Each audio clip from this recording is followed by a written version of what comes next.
Selamat malam, saya Panembahan Dr. Mistik, host dari podcast Satu Suro Activity. Sekarang Satu Suro Activity bekerja sama dengan Anchor. Aplikasi ini sangat membantu saya untuk membuat dan publish show saya ini. Perlu kalian ketahui, ternyata membuat podcast itu sangat gampang sekali dan 100% gratis. Anchor tidak hanya mempermudah untuk membuat podcast. Dalam hal distribusi pun aplikasi Anchor memiliki banyak jaringan, di antaranya Spotify, Apple Podcast, dan platform podcast lainnya. Tidak perlu berpikir lama, segera download aplikasi Anchor dan bikin podcast kamu sekarang juga, gak pakai lama.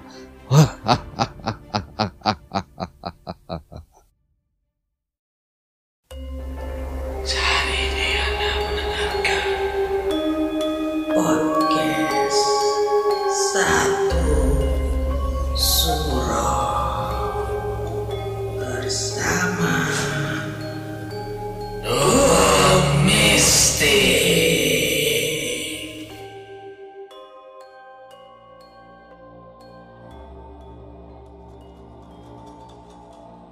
Assalamualaikum warahmatullahi wabarakatuh. Selamat malam. Rahayu, rahayu, rahayu. Para pendengar Satu Suro Activity, saya Panembahan Dr. Mistik. Kematian setiap individu manusia tidak bisa dihindari. Entah mengalami kematian karena faktor sakit, faktor kecelakaan, atau faktor sesuatu yang di luar nalar. Kematian merupakan di mana roh meninggalkan jasad fisiknya.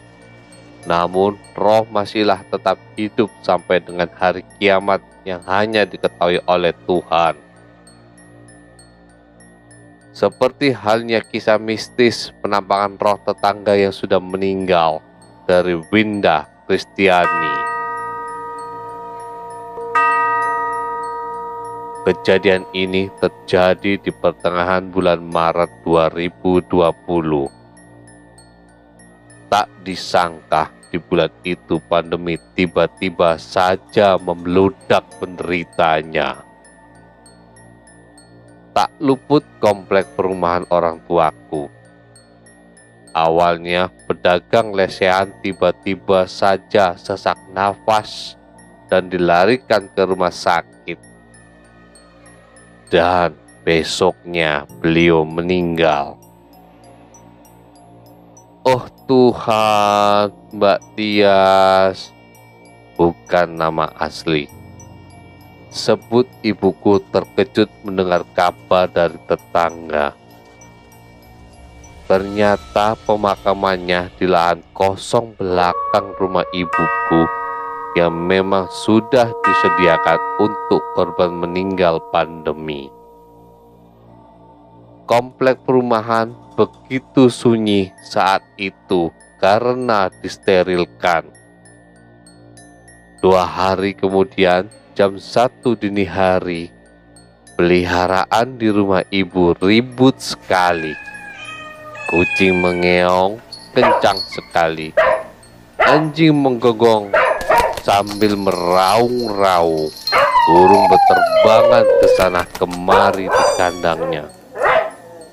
Tapi sepertinya bapak dan ibuku tidak mendengar kegaduhan itu. Akhirnya suamiku memutuskan untuk mengeceknya, sedangkan aku menunggunya di kamar bersama anakku.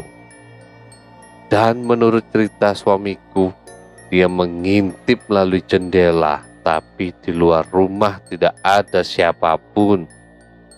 Suamiku pun membuka kunci rumah dan keluar gerbang.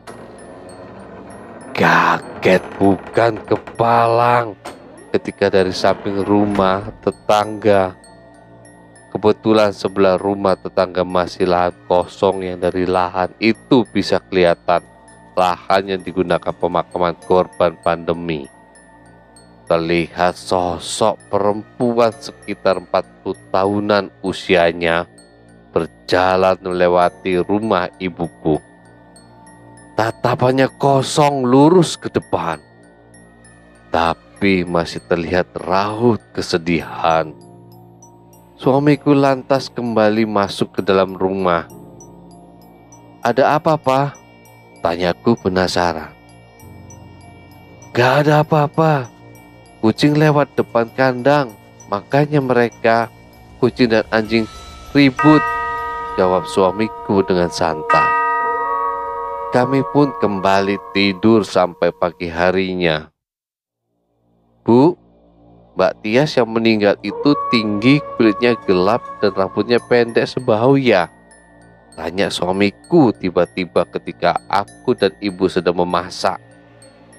"Iya," jawabku, dan suamiku pun terkejut.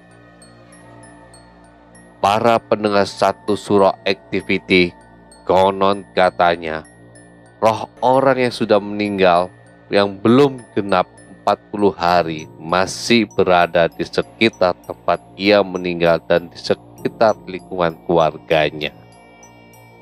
Para pendengar satu surau activity, hanyalah Tuhan yang mengetahui keberadaan roh seseorang. Kita sebagai manusia belum mengetahui betul. Itu semua adalah misteri yang diketahui oleh Tuhan. Wallahu a'lam bishawab. Assalamualaikum warahmatullahi wabarakatuh. Salam, salam, salam. Rahayu, rahayu, rahayu.